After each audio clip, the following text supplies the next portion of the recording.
Right, I'm joined here today by Dr. Ole Lagatie and from Janssen Diagnostics.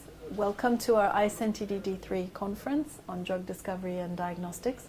It's been absolutely a pleasure to have you here and also to hear you speak about current projects in diagnostics and NTDs at Janssen. Would you be able to give us a little bit of background about yourself, but also what your team is doing at the moment and how that fits into NTD control in general? Absolutely. Let's start with myself maybe. I'm a scientist. I'm a biochemist and did my PhD in cell biology, working on yeast and on nutrient signal transduction in yeast. So it's a totally different field than what I work in today. But I've a ground interest in biomarker discovery, in diagnostic development, and that's why I also work now as a scientist within the Janssen Diagnostics division, which is actually a part of the Janssen pharmaceutical business, so the J&J pharmaceutical division. And we always try to work in a partnership with our drug development folks. They very often have diagnostic questions that could support their drug development. And the same is also true for drugs in development for neglected tropical diseases. We have had the flubendazole development program, which we have talked about yesterday and today, where we developed flubendazole for treatment of onchocerciasis. But there the main question was, how can we, when we go to people, when we go to humans, how can we monitor the treatment efficacy?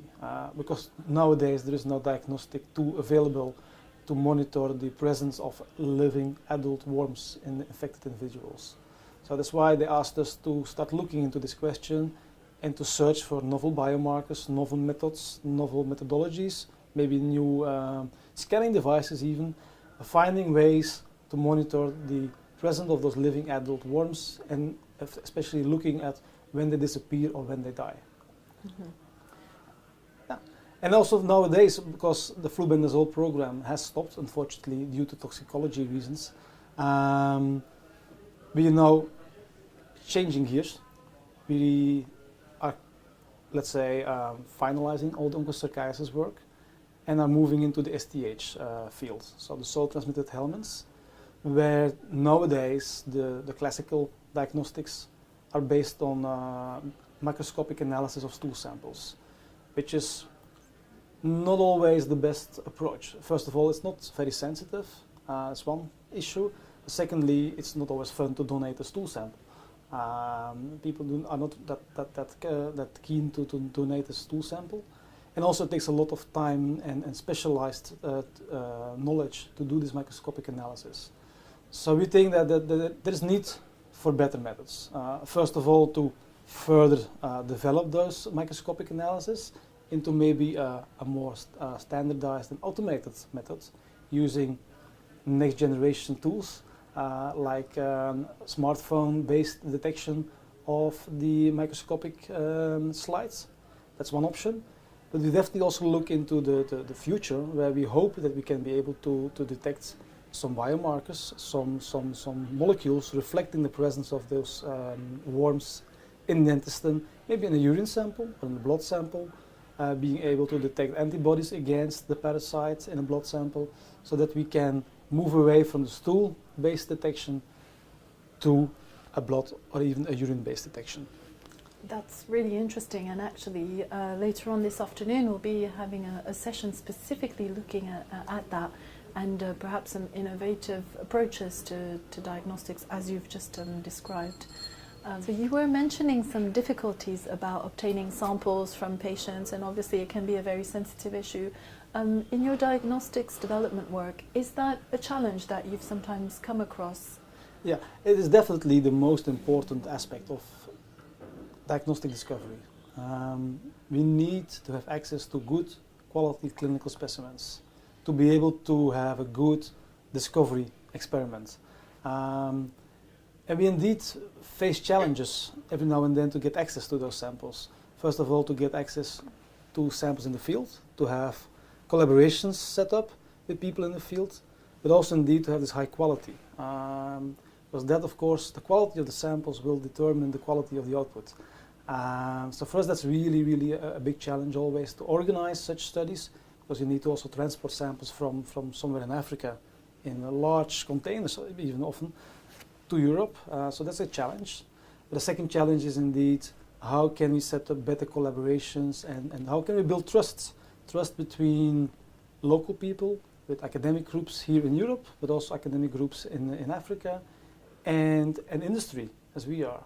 Because we all have the same mission, all have the same ambition to reach elimination and eradication of those diseases. But we need to build trust. I think that's the first thing to do so that we better collaborate together. And in that way, I think we can work towards the future to have better access to those samples. And that's a very interesting point, because conversely, what we tend to hear is that the other parties you've mentioned, the public, the patients, the academics, they would like to get a better understanding of yourselves, the pharma sector, yes. and which, so there is a little bit of a disconnect, a disconnect, yes. And I'm wondering whether, first of all, has something like ISNTD D3 helped you in any way to kind of overcome some of these issues? And in a wider sense, what might be some other initiatives, or what would you see a good way of sort of clearing the air, if I may say so? I think it's definitely been a great event so far.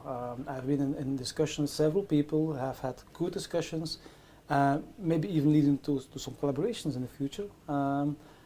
But it's definitely good to also give different people a voice. And it's good that they also invite pharma, other industry players on this event, because in this way they are able to indeed demonstrate what the plans are, what the intentions are, so that is indeed a bit of a gain to trust between the different groups, so that they do understand what our plans are, that they do understand what we want to achieve. Because indeed, as you mentioned, that's lacking today. We have good intentions, but people don't know that always. So it's good that we have a forum here to show that to the bigger audience, to the academic groups, but also to local people.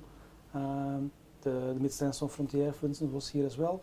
So these are definitely the kind of collaborations that might in the future result in very good collaboration between the different parties. Okay. Yeah. Right. Well, we look forward to hearing more updates from your group in the near future, and hopefully some of those collaborations and partnerships that you've mentioned. For now, thank you very much again for taking part in this day, and we'll keep in touch, most definitely. Thank you also very much for having me. Thank you.